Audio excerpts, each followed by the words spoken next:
My name is Jack, and for years, I've been on countless expeditions, trekking through dense forests, across deserts, and through towering mountain ranges. I had always prided myself on being able to handle anything nature could throw at me. After all, I was once a forest ranger. I've learned to read the signs of the land, to understand the way the trees whisper and the wind speaks. But nothing could have prepared me for the horrors I encountered in Yellowstone National Park. I first heard the rumors while I was in a remote town nearby. A weathered old man, his face lined with the kind of stories only years of solitude can give, told me about the strange happenings in the park. It wasn't a typical ghost story or a tale of some mythical creature lurking in the shadows. No, it was something far worse, something real. The man warned me that there were places in Yellowstone where the land itself seemed to shift, where people who went in were never seen again. He said the park had a way of getting into your mind, of twisting your perception until you couldn't trust yourself. At first, I laughed it off. After all, I'd been to some of the most dangerous and remote places on Earth. What could a national park possibly hide that I hadn't already encountered? But the more I heard, the more intrigued I became. Maybe I could uncover something that had eluded others, find the source of the rumors, and either disprove or confirm them. So one autumn morning, I set off for Yellowstone, armed with nothing but my gear, my journal, and a sense of excitement. I was looking for adventure, not realizing that I was about to walk straight into a nightmare. From the moment I entered the park, something felt off. The air was dense, thick with an eerie silence that felt wrong. I'd hiked through many forests in my life, but this one was different. The trees, towering and ancient, seemed to loom over me in a way I couldn't quite explain. They weren't just trees, they were watching me. The wind, usually a constant companion on my hikes, was eerily still. The silence was so absolute that it felt suffocating, as though the world itself was holding its breath. As the day wore on, I found myself taking the usual trails, but the path never seemed to end. Every turn felt like I had seen it before, and yet, the landscape was changing in subtle ways. The trees, though similar to those around me, seemed to be growing closer, crowding in on me. The sun began to dip below the horizon, but I couldn't remember how long I'd been walking. I checked my watch, and it had stopped. An odd thing, considering it had been working fine just moments before. By evening, the strange feeling had grown into something more, a sense of unease that crawled under my skin and into my bones. I decided to set up camp for the night. The usual process of building a fire and securing my gear seemed almost automatic, yet my mind was elsewhere, lost in a growing dread I couldn't shake. As the night wore on, I tried to push the feeling aside, but I kept hearing things. Faint whispers, barely perceptible at first, like voices carried on the wind. I couldn't understand them, but the tone was unmistakable. It was as if the forest itself was trying to communicate with me. The most disturbing thing, though, was the movement I saw at the edge of the firelight. It was quick, too quick to be an animal, too deliberate to be just the wind. I told myself it was nothing, just the shadows playing tricks on my mind. But deep down, I knew it wasn't. I tried to sleep, but every time I closed my eyes, I saw flashes. Strange figures moving through the trees, their forms just out of reach of the firelight. I couldn't make them out, but the feeling they gave me was unmistakable. They were watching me. The next morning, I packed up quickly, deciding to continue my hike, though a sense of dread clung to me like a shadow. I had to get out, but as I walked, the trails seemed to shift, like the park was playing tricks on me. What should have been a straight path began to twist and turn, leading me deeper into unfamiliar territory. I checked my map, but it made no sense. Nothing matched what I saw in front of me. It was as if the landscape itself had changed overnight. By midday, I came across something that stopped me dead in my tracks, an old, weathered cabin, hidden deep within the woods. There was something wrong with it, something that made my stomach churn. The door was slightly ajar, and I could see a dark, musty interior beyond it. Curiosity got the better of me, and I approached. As I stepped inside, the air turned cold. My breath came out in sharp clouds, despite the warm weather outside. I scanned the cabin, noticing the odd markings carved into the walls, symbols I didn't recognize, yet somehow they felt familiar. That's when I heard it. A voice, soft at first, but growing louder, closer. Asterisk, get out, asterisk. I turned to leave, but something or someone was blocking the door. I couldn't see them, but I could feel them, pressing in on me. Panic rose within me as I reached for the door, but it wouldn't budge. The cabin seemed to shrink, the walls closing in as the whispers grew louder, more frantic. I wasn't alone, and that's when I realized what the rumors had meant.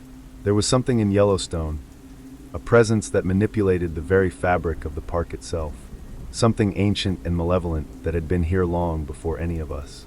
And now I had disturbed it. I barely managed to escape the cabin, running into the woods without any clear direction. It was as though the park itself was alive, pulling me deeper, making sure I could never leave. I don't know how I made it out, but I did. And now, years later, I'm haunted by the memories of that place, by the feeling that the park is still watching me, waiting for me to return. So, if you're ever thinking of visiting Yellowstone, heed my warning. Some places should remain untouched, and some rumors should never be ignored. As I sat by the fire that night, reflecting on the eerie feeling that had started to settle deep in my bones, I couldn't help but think about the park itself, the vast, uncharted wilderness of Yellowstone. It had always been a place of wonder for tourists and nature lovers, renowned for its geysers, waterfalls, and abundant wildlife.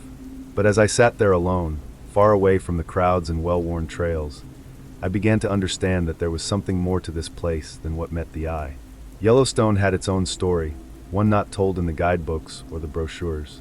It was a place where ancient forces had long shaped the land, hidden beneath the surface, buried deep within the Earth's crust, in the heart of the park. The ancient volcanic activity that created the park had left behind a scar in the land, a scar that continued to bleed, even now, in the form of geysers, hot springs, and bubbling mud pits. And yet, these natural wonders seemed to hide something darker, something that had persisted for centuries. I had heard rumors from other travelers, from park rangers, and even from locals who lived nearby. They spoke of an ancient presence that had once thrived here, long before modern humans set foot on the land. A presence that had shaped the park in ways no one truly understood. Some said it was a spirit, others claimed it was a dark force, an ancient entity that fed on the energy of the land and those who dared to venture too close. But no one could explain it, and those who tried often disappeared, leaving only whispers behind. As I pondered these thoughts, my mind wandered back to the whispers I had heard in the cabin, the voice, faint but persistent, telling me to leave, to get out. At the time, I had thought it was just a trick of the wind, or my own mind playing tricks on me after a long day in the woods. But now, sitting in the eerie silence of the park's wilderness, I couldn't shake the feeling that the whispers were something more than a mere hallucination. I wasn't alone in the park, though I had convinced myself that I was. It was impossible to ignore the way the land felt alive, how the trees seemed to lean closer, the shadows moving in unnatural ways, the air heavy with a presence I couldn't see but could feel. It wasn't just the forest that was alive, it was everything around me. The very ground seemed to pulse beneath my feet, as though the earth was breathing, alive with ancient energy. As I delved deeper into the park, I began to notice subtle, unsettling signs that all was not as it seemed. I found strange symbols carved into trees, markings that weren't made by animals or human hands. The designs were intricate, almost ceremonial, and they appeared in places where no one would normally venture. Far off the beaten path, in isolated corners of the park that seemed to be untouched by human presence for centuries. One morning, I came across a clearing I had never seen before. It was in the middle of the forest, yet everything was oddly silent. No birds, no rustling leaves, not even the sound of wind. The trees around the clearing were twisted, their branches gnarled and reaching toward the sky like skeletal hands. At the center of the clearing stood a large stone monument, covered in moss and overgrown with vines. The stone had a strange, unsettling shape, almost like a humanoid figure, but it was too distorted to make out any real features. The air in the clearing felt heavy, and as I stood there, I felt a chill creeping up my spine. I couldn't explain why, but I knew this was a place of significance, a place that had been here long before me, long before any human set foot in Yellowstone. This monument, these symbols, they were the remnants of something old, something that had once thrived here. The land itself seemed to pulse with a forgotten power, a force that no one had dared to acknowledge for centuries. As I knelt by the monument, examining the carvings, I began to understand that the park was not just a natural wonder. It was a place steeped in mystery, in hidden histories. The park rangers I had met, the locals who lived nearby, they all knew more than they were willing to let on. They spoke in hushed tones, avoiding certain places, giving vague answers when asked about the deeper reaches of the park. The old man I had met in the town, with his warnings about the park, he knew something. I was sure of it now, but the deeper I went into Yellowstone, the more I realized that the park had a life of its own, a force that didn't just tolerate the human presence, but seemed to resent it. I began to question everything I had known about the wilderness. In my years as a forest ranger, I had always believed that the land was there to be explored, understood, and respected. But Yellowstone wasn't like any other place I had ever been. It was ancient, far older than any civilization, and it seemed to carry a warning with it. With each step I took deeper into the park, the more I felt like I was intruding on something that should remain untouched. It wasn't that the park was inherently malevolent, but there was a primal energy to it, something that could not be controlled by human hands. It was a force of nature, wild and untamed, and it didn't care whether you understood it or not. If you ventured too far, it would remind you who truly ruled this land. It wasn't just the eerie silence or the feeling of being watched that unsettled me. It was the land itself. The park's natural beauty masked a darker undercurrent, something hidden beneath the surface, buried in the earth and the air. The geysers and hot springs, the bubbling mud pots and thermal features, were all part of the same force, a reminder of the raw power that lay beneath the park's surface. In the days that followed, I began to feel the weight of my intrusion. The land was growing hostile, the environment itself rejecting my presence. The more I tried to understand the park, the more it seemed to shift and change, as if it were intentionally guiding me into areas I shouldn't be. And as I walked deeper into its heart, I realized the true cost of venturing into Yellowstone. Some places were never meant to be understood, and I had crossed a line I could never uncross. Now, as I reflect on my time in Yellowstone, I understand the true warning that should have been given to me. The park is not a place for exploration.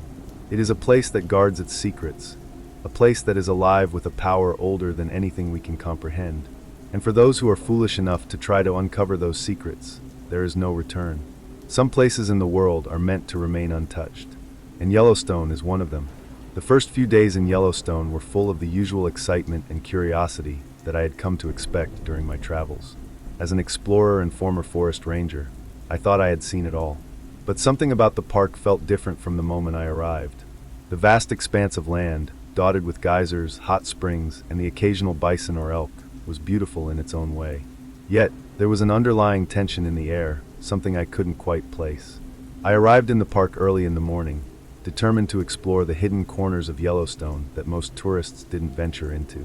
I was armed with a map and a rough idea of the routes I wanted to take. The park's main attractions, Old Faithful, the Grand Prismatic Spring, and the Yellowstone River, were all on the well-beaten path, but I was after something more than the typical tourist experience. I wanted to see the park for what it truly was, the wild, untamed wilderness that had shaped the landscape for millennia. At first, I marveled at the beauty of the landscape. The rich colors of the geothermal features, the sounds of rushing rivers and waterfalls, and the scent of pine trees in the cool mountain air were all the things that made Yellowstone famous. I couldn't shake the feeling that something was watching me, but I chalked it up to my usual nerves. After all, I had spent years in forests and national parks all over the country. The feeling was likely just a product of my experience as a ranger, where every rustling leaf and crackling branch could mean the presence of something larger and more dangerous than I imagined. But the further I ventured into the park, the more I began to notice strange things. Small details that didn't seem quite right. The silence that would fall over the land at unexpected times, the way the trees seemed to grow in unnatural patterns, and the strange symbols I started to find carved into rocks and trees. At first, I thought little of it, perhaps just remnants of old trails or forgotten markers used by park rangers or explorers from long ago. But soon, I began to feel a sense of unease creeping up my spine. As I ventured deeper into the park, I found myself drawn to places where few others seemed to go. These were the areas that hadn't been touched by the hands of tourists or rangers, places that felt forgotten and abandoned. The woods seemed to close in around me, and the further I went, the more I realized that the park was alive in a way I hadn't expected. It wasn't just the wildlife I had come to expect, bears, wolves, bison, and coyotes, but something older, something hidden. The feeling was almost palpable, like the park itself was watching me, waiting for me to discover what it had been hiding all these years. It was as though the park was a living, breathing entity, with its own secrets and its own agenda. One afternoon, as I was exploring a secluded area near the northern part of the park, I stumbled upon a clearing. It was different from any other I had seen, a vast, circular space surrounded by tall, twisted trees that seemed to stretch toward the sky like skeletal fingers. There was something strange about the air here, a stillness that made the hairs on the back of my neck stand on end. In the center of the clearing was a large rock, its surface covered in ancient carvings, symbols I hadn't seen before, intricate and mysterious. Curiosity got the better of me, and I approached the stone, running my fingers along the carvings. They were rough and worn, as though they had been there for centuries. As I traced the lines with my fingers, I could feel a strange energy pulsing through the stone, an electric charge that seemed to surge through my body. I immediately pulled my hand away, shaking the feeling off as if it were some kind of trick of the mind. But it was clear that something wasn't right. That night, I camped near the clearing, unwilling to turn back just yet. I tried to dismiss the feeling of dread that crept in as the sun dipped below the horizon. The shadows of the forest stretched long and dark, and the sounds of the park changed. No longer were there the normal rustling of leaves and chirping of birds, but an eerie silence that filled the air. I lay awake in my tent, listening to the sound of my own heartbeat, unsure of what I had gotten myself into. It wasn't until the second night that things started to take a truly unsettling turn. I woke up to a low, guttural noise coming from the direction of the clearing. It wasn't an animal sound, but something far deeper, more primal. The noise echoed in my chest, a low rumble that vibrated the ground beneath me. I couldn't bring myself to go outside to investigate, but my mind raced with questions. Was it a bear? A wolf? Or something far more sinister? The following morning, I woke to find strange markings around my camp, symbols carved into the ground and into the trees that surrounded me. The same markings I had seen on the stone. This wasn't a coincidence. I had inadvertently stumbled upon something ancient, something powerful that the park had been hiding for centuries. I tried to make my way back to the main trail, but the park seemed to shift around me. The trails that had been so clear the day before now seemed to twist and turn in unnatural directions. The landmarks I had passed earlier in the day appeared unfamiliar, almost as if the park itself had erased the path I had taken. The feeling of being watched intensified, and I couldn't shake the thought that I was being herded toward something, toward a place I wasn't meant to go. It was in that moment that I realized the park was more than just a beautiful landscape. It was a place with a dark secret, and it wasn't ready to let me leave. Something had been waiting for me, something older and more dangerous than anything I had ever encountered.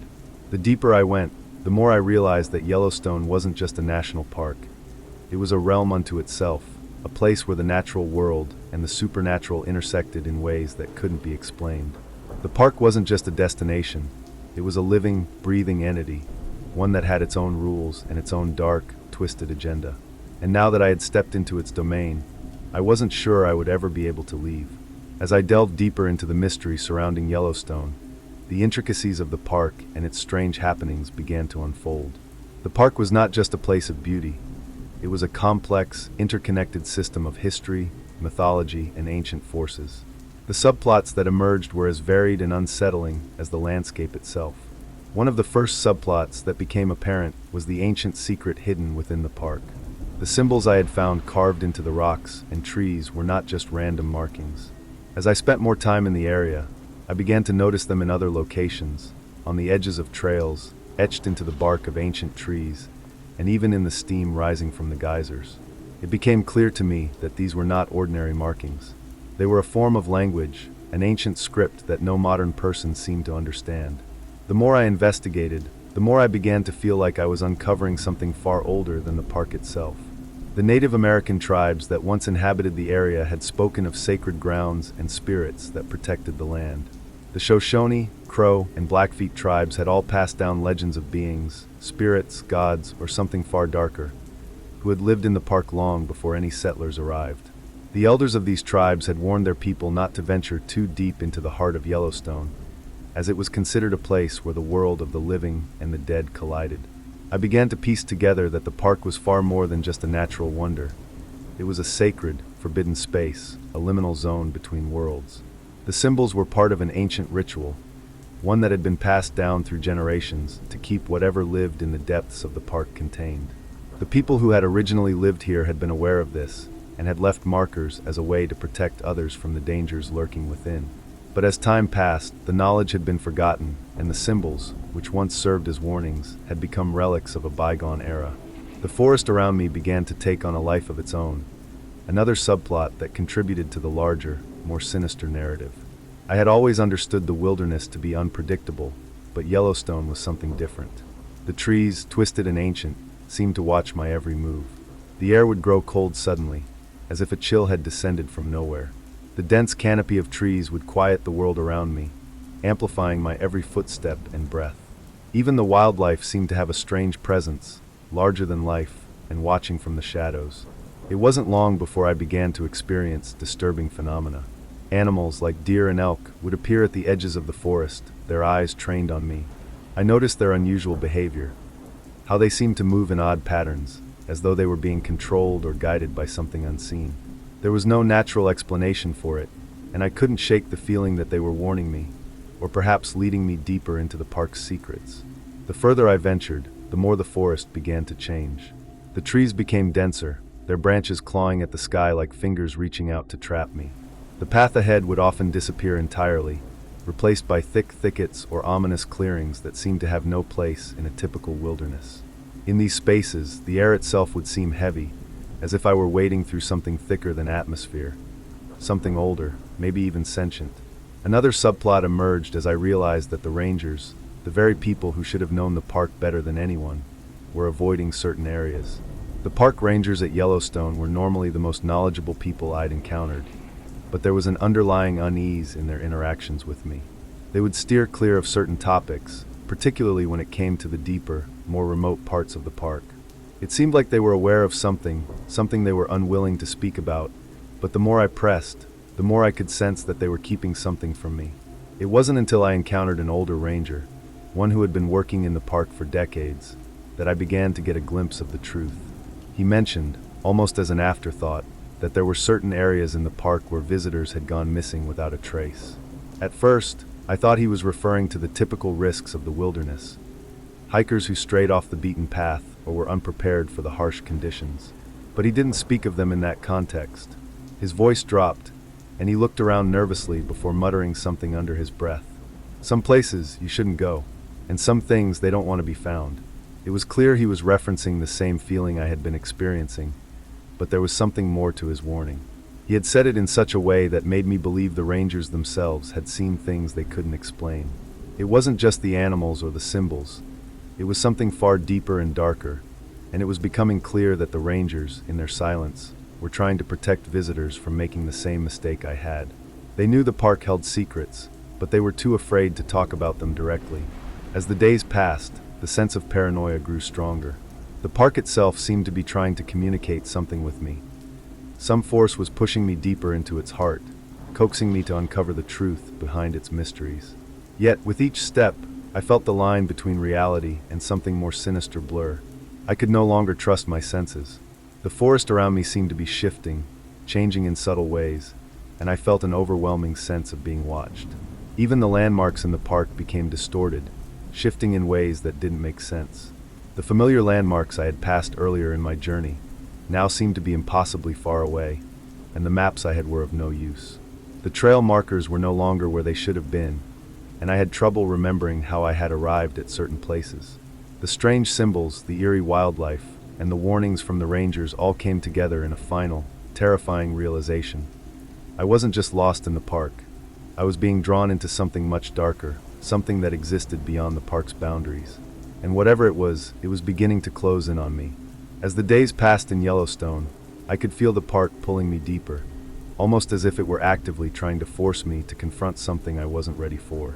I had been hiking alone for days, without a clear sense of direction, the trees growing denser and the air growing colder as I ventured further from the beaten path. It was like the park had taken on a life of its own, and I was its prey, drawn into an intricate web of ancient forces and forgotten truths. The turning point came on the fourth night.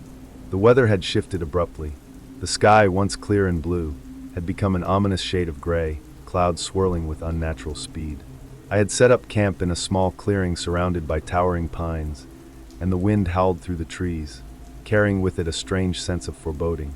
I couldn't shake the feeling that I was being watched, that something was drawing closer. As the evening wore on, the temperature dropped rapidly, and I found myself huddled in my tent, hoping the night would pass without incident. But something was wrong. It wasn't just the weather. The atmosphere felt charged, like the air itself was thick with tension. I had heard the stories about strange occurrences in the park, visitors who had gone missing without a trace, the eerie whispers of the wind, the unnerving feeling that the forest had a mind of its own. But I never truly believed them. Now, with the night closing in around me, I could feel the truth of those stories sinking in, slowly and irrevocably. I tried to sleep, but sleep wouldn't come. I lay wide awake, staring at the thin fabric of my tent, listening to the sounds of the night. The usual nocturnal creatures of the park were strangely silent. Even the wind had stopped its howling, leaving only an unnerving stillness behind. My heart pounded in my chest as I lay there, waiting for something, anything, to happen. Then suddenly there was a noise. It was soft at first, almost imperceptible, like the sound of leaves rustling in the wind. But it wasn't the wind, it was too deliberate. The sound of footsteps, slow and deliberate, crunching through the underbrush outside my tent. I froze, every muscle in my body tensed, my breath caught in my throat.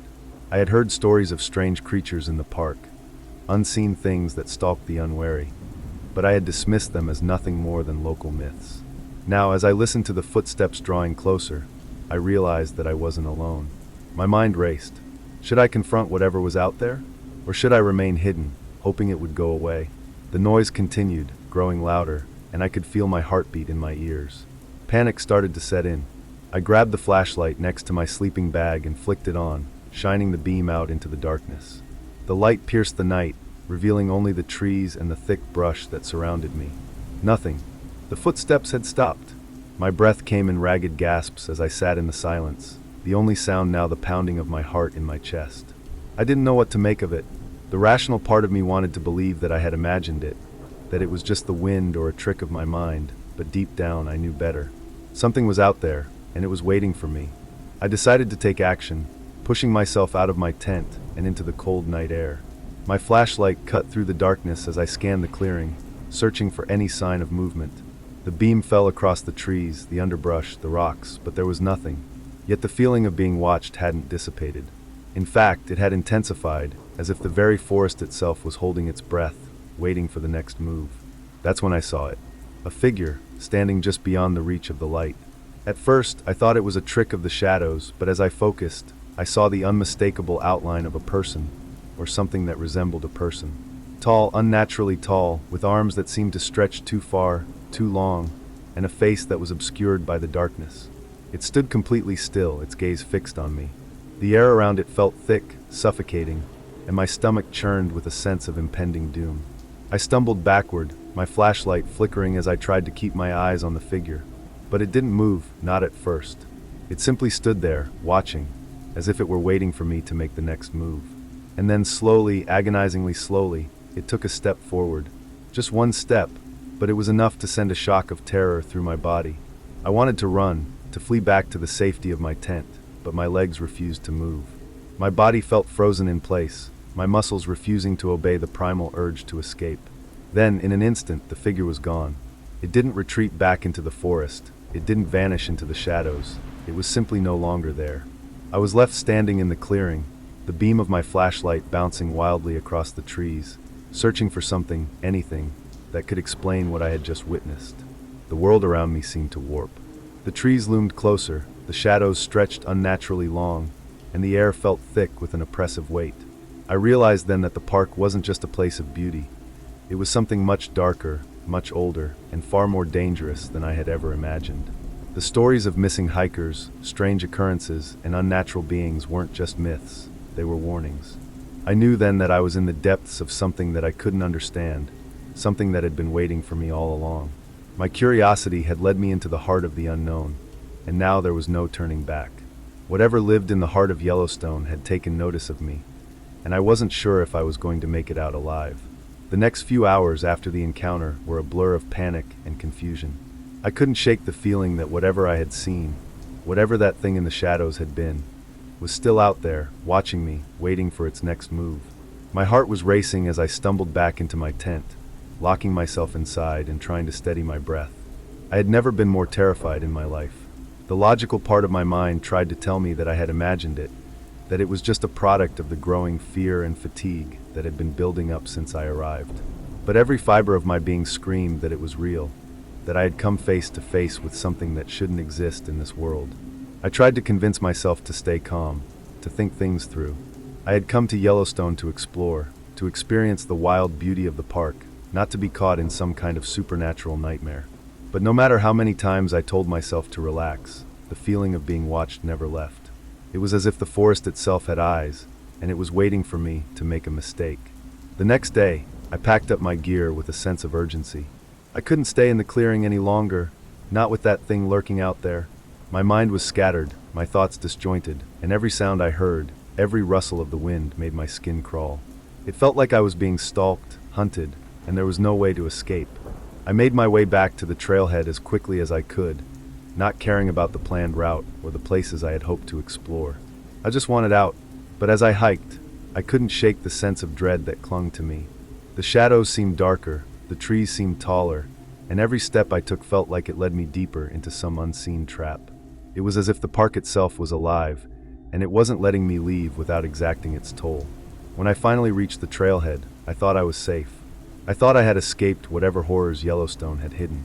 But as I stood there, catching my breath and taking in the sight of the parking lot in the distance, I realized something even more unsettling. I didn't feel safe.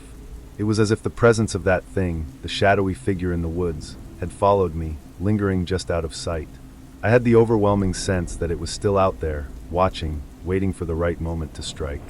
I decided to head back to my car, hoping that getting away from the park would bring some semblance of normalcy back to my life.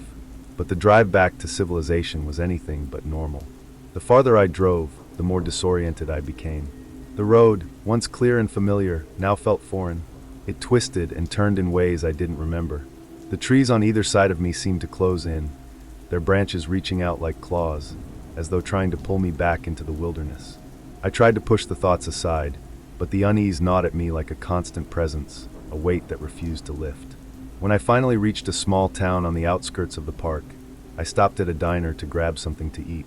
I sat at the counter, my hands shaking as I tried to steady myself. The waitress, a middle-aged woman with a kind face, noticed my distress. "You all right there, hun?" she asked, her voice filled with concern.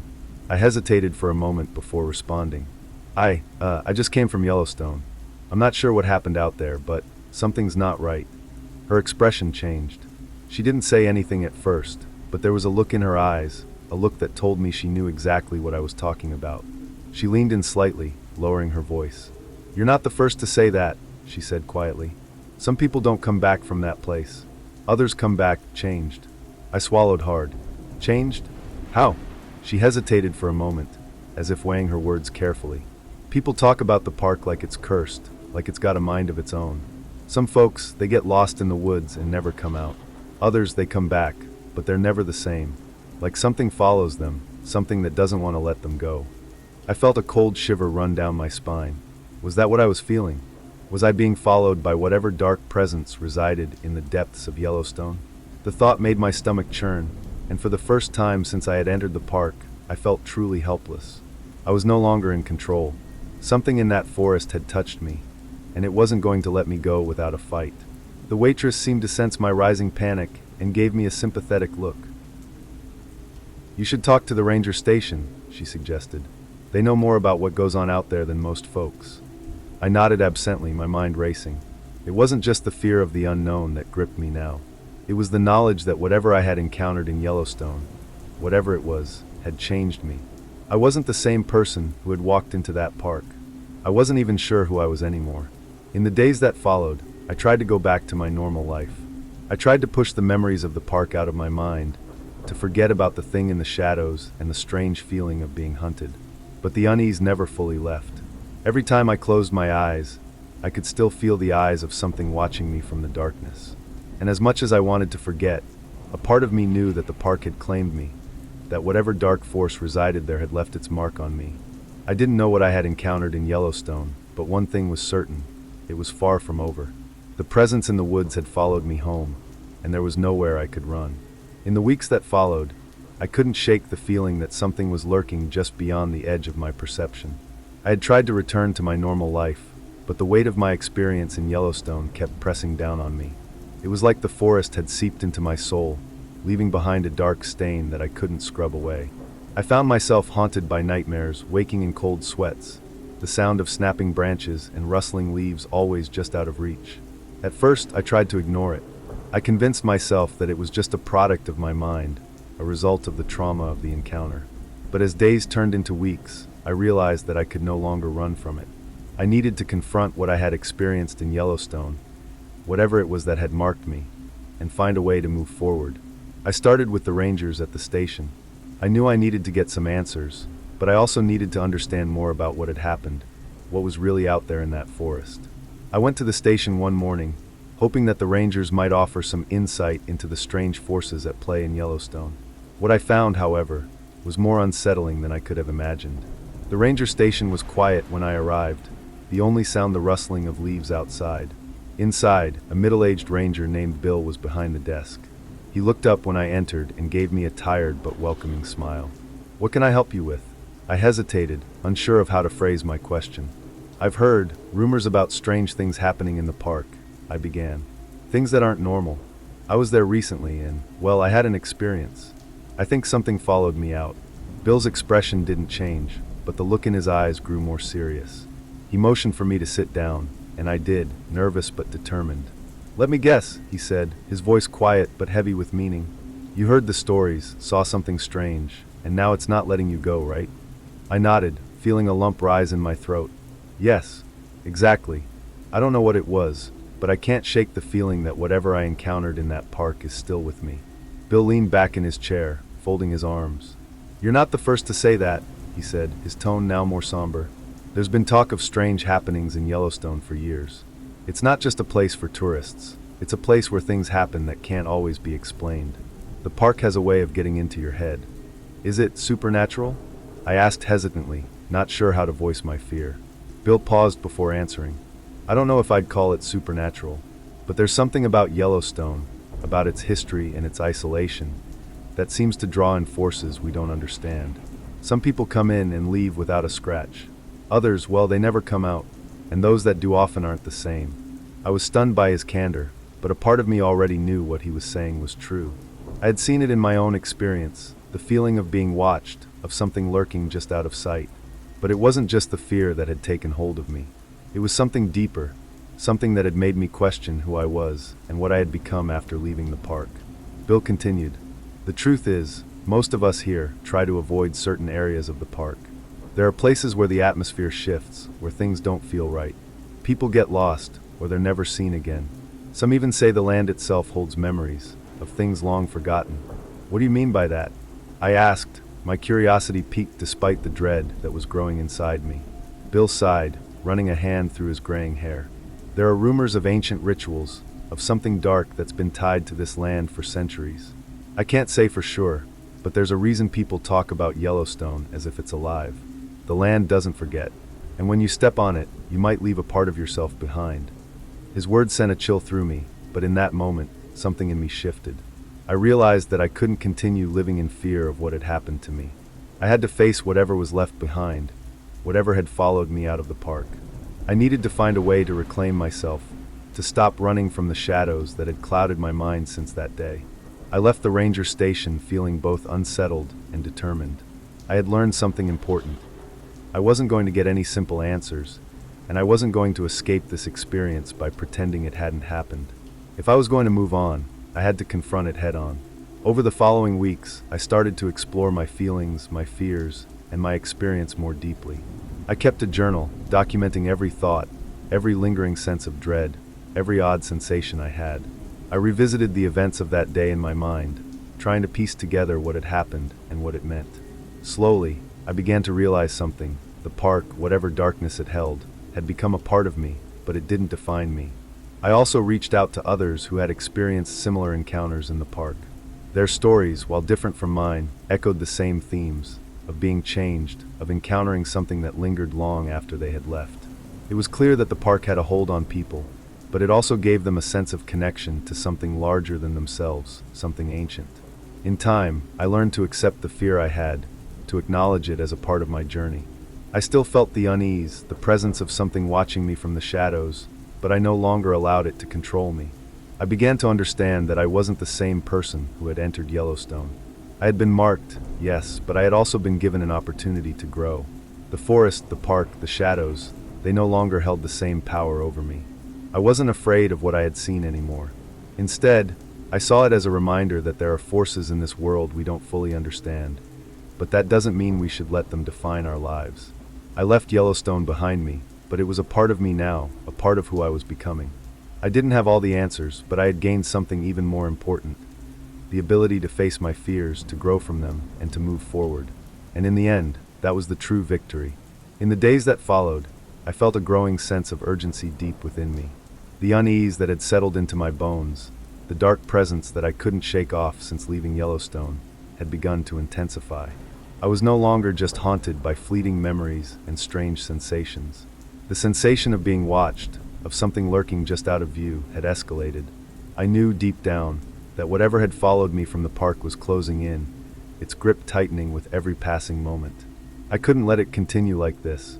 I had learned many things about myself, about the land, about the strange forces at play within the park, but I had yet to confront what I truly feared.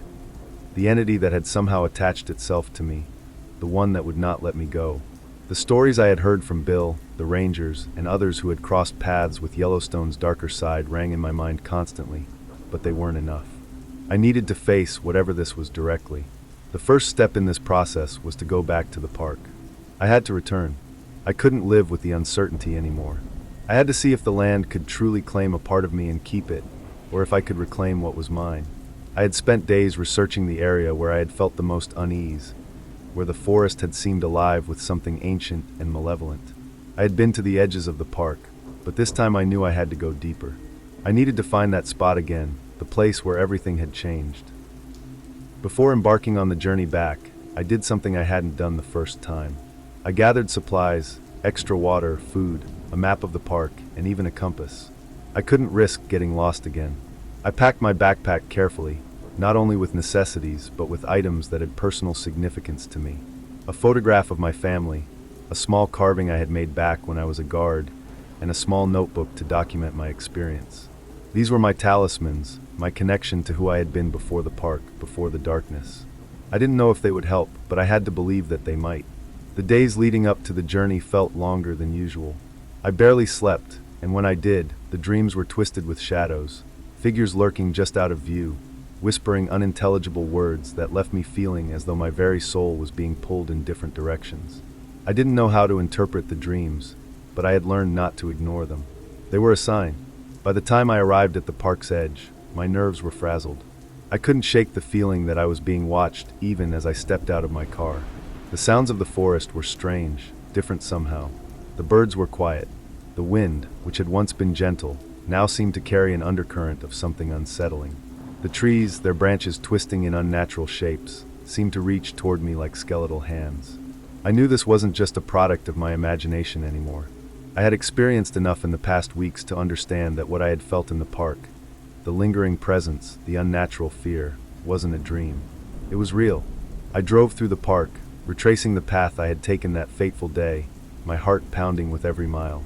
I felt the familiar sense of dread building inside me. I couldn't help but glance nervously in my rearview mirror, as if expecting something to be there watching. When I reached the forest entrance, I parked and stepped out, feeling the weight of the air pressing in on me. As I made my way deeper into the forest, the sense of isolation grew. There were no sounds, no signs of life. The birds and animals seemed to have disappeared entirely. The trees, which should have looked peaceful and welcoming, were twisted and contorted, their bark blackened and gnarled. It was as if the forest itself had changed, becoming something alien, something dangerous. I pressed on, my mind focused on the spot where I had first encountered the thing that had haunted me. I knew I had to get to the heart of it, to confront the source of my fear. But the closer I got, the more I began to feel the pull, a magnetic force that seemed to be dragging me toward it, like a predator to its prey. The sense of being watched, of something ancient and powerful lurking in the shadows, intensified with every step I took. Suddenly, the air grew still. The forest seemed to hold its breath. I stopped in my tracks, my instincts screaming at me to turn around, to leave. But I couldn't. I was too close now. I had to finish what I started. The moment I crossed a particular threshold in the forest, the atmosphere changed completely. The air grew thick and oppressive, the silence almost deafening. It was as if the world had shrunk around me, and everything within it, time, space, and reality, had warped. In that moment, I realized that I wasn't just in a forest anymore. I was in the heart of something far darker, far more ancient than I could ever have imagined. A chill ran down my spine as I saw it, the clearing where it had all begun. The place where the shadows had started to take form, where the ground had trembled beneath my feet. The thing that had followed me here was waiting for me, watching me from the edges of the clearing. I could feel it, pressing against me from all sides. I had come here to confront it, to face whatever it was that had haunted me for so long. But as I stepped into that clearing, I realized something that chilled me to my core. Whatever it wasn't something I could defeat. It was a part of the forest, of the land itself. And now it was a part of me too. I stood there for a long moment, breathing in the still, heavy air, knowing that the confrontation I had feared was finally upon me. It wasn't going to be easy, but I was here now, and I was ready to face the consequences of my curiosity. I had to confront the darkness that had followed me, or it would consume me entirely. I didn't know what awaited me, but I couldn't turn back anymore. This was it, the moment of truth. As I stood in the clearing, the silence was overwhelming. It pressed against me like a weight, thick and suffocating. The forest seemed to hold its breath, as if it too was waiting for something. My mind raced, trying to process everything that had led me to this moment, but it all seemed distant, irrelevant now. I could feel the presence of the thing that had been following me, waiting just beyond my vision. The very air felt charged, as if it were about to snap like a taut wire. I took a tentative step forward, my boots crunching against the dry leaves and twigs scattered on the forest floor. The clearing stretched out in front of me, but something was off. The trees at the edges seemed to lean inwards, their twisted branches casting long, grotesque shadows. It felt as though the forest itself were alive, breathing, watching me. I could almost hear the low hum of something ancient and powerful vibrating beneath the earth, sending ripples through the air. Then, as if answering some unspoken summons, I saw it, a dark, shifting shape moving just beyond the treeline. It was tall, impossibly tall, its form obscured by shadows. But there was no mistaking what it was. I had seen enough in the past days, heard enough from the whispers of the forest, to know that it was no mere animal or natural phenomenon. It was something far older, far more sinister. It was the embodiment of the forest's darkness, something that had existed long before humans set foot in these woods. My heart hammered in my chest, and my breath became shallow. I should have turned around. I should have run. But something kept me rooted to the spot, as if the forest itself was holding me there, forcing me to confront what I had unknowingly summoned.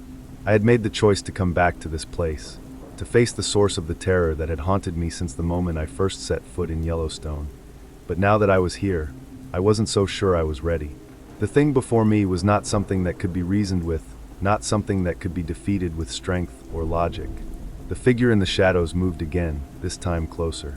I could make out its features, or at least, what might have once been features. Its body seemed to ripple and writhe, as if it was made of shadows and smoke.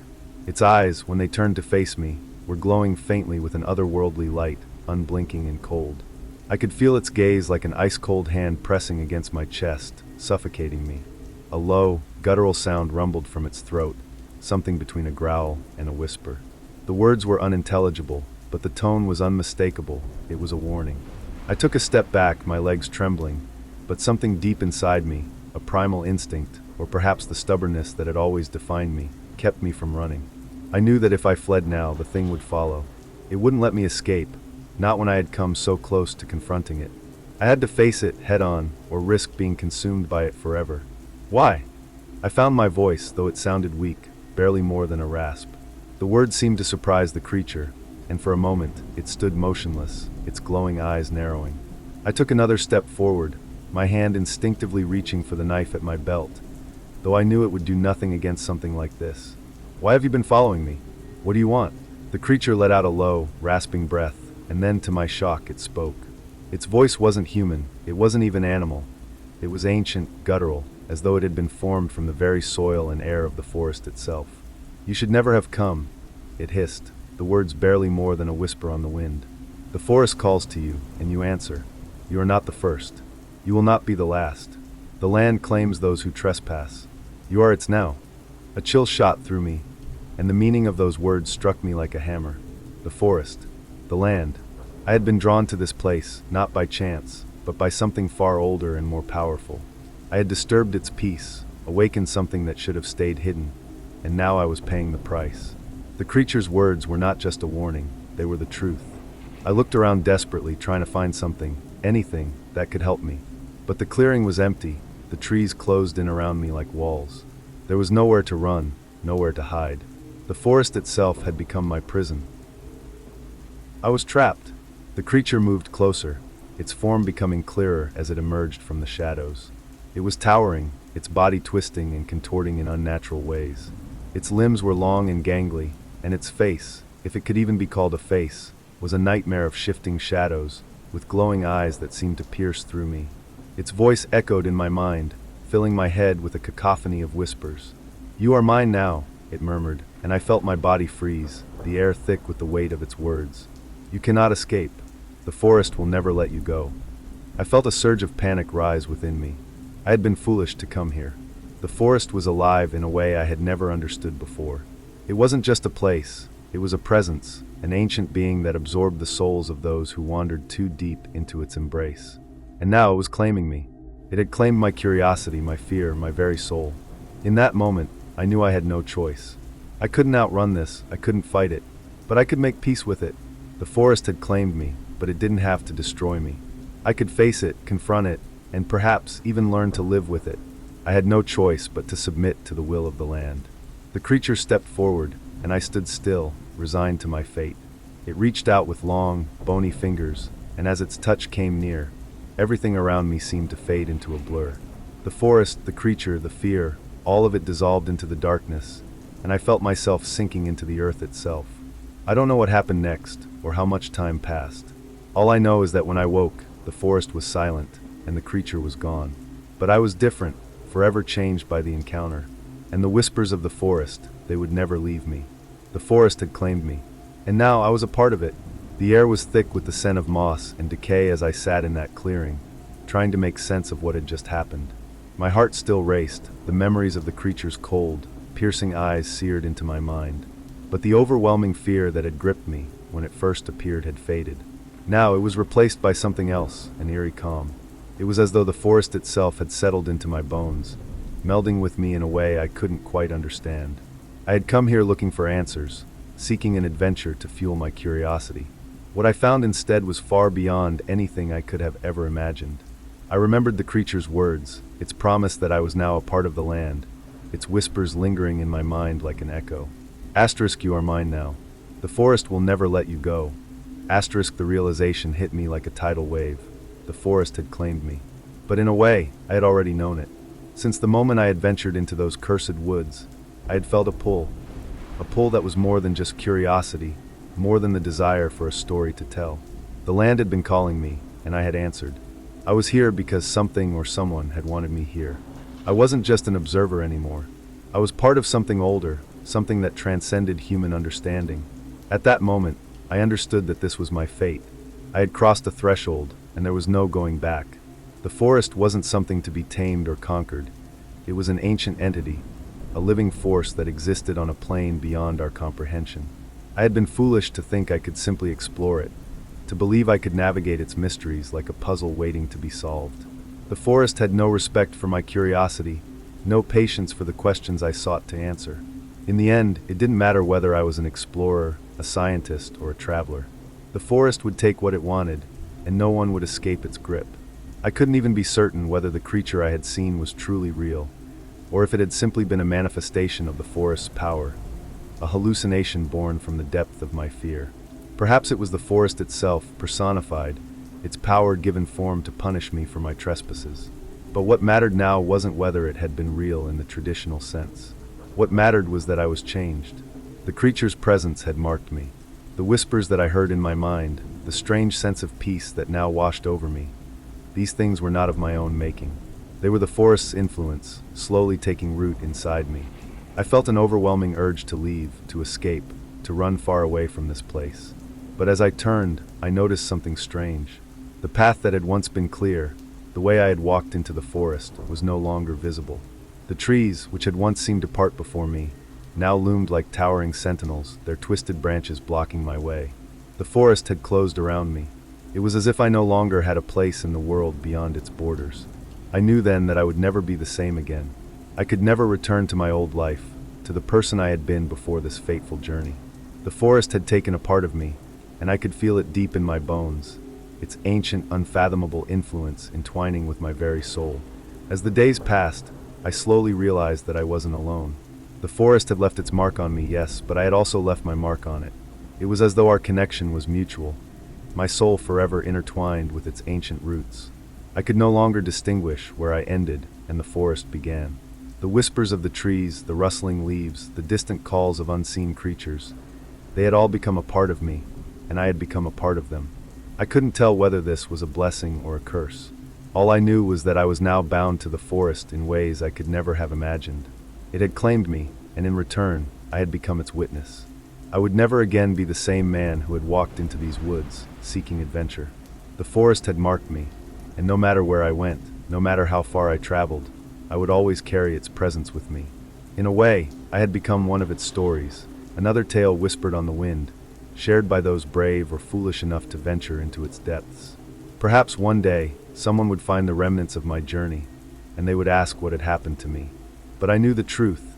The forest had consumed me, and in doing so, it had become a part of my story, and I, a part of its eternal mystery. And as I stood there in the clearing, the air heavy with the unspoken knowledge of the forest's hold over me, I realized that some stories aren't meant to be told. Some truths are too terrible, too powerful to ever be shared. Years have passed since that fateful day in the forest, but I still feel its presence with me, lingering in the shadows of my mind. I've left the world I once knew behind, wandering aimlessly, forever changed. The whispers of the trees still echo in my ears, and I can hear them even in the busiest of places. The world has forgotten my story, but I know the truth. I am no longer just a man. I am part of the forest now, and it will never let me go. Some places are meant to be forgotten, but the forest will always remember. If you're drawn to the unknown, be warned. Some places are better left unexplored. The wilderness holds secrets far darker than you can imagine, and not every journey is meant to be taken. If you're thinking about venturing into places like Yellowstone or any other untamed corner of the world, remember the stories of those who went before you. They didn't return the same, and some, like me, didn't return at all. Stay safe, stay aware, and never forget that the wild isn't just a place. It's a force that can consume you whole.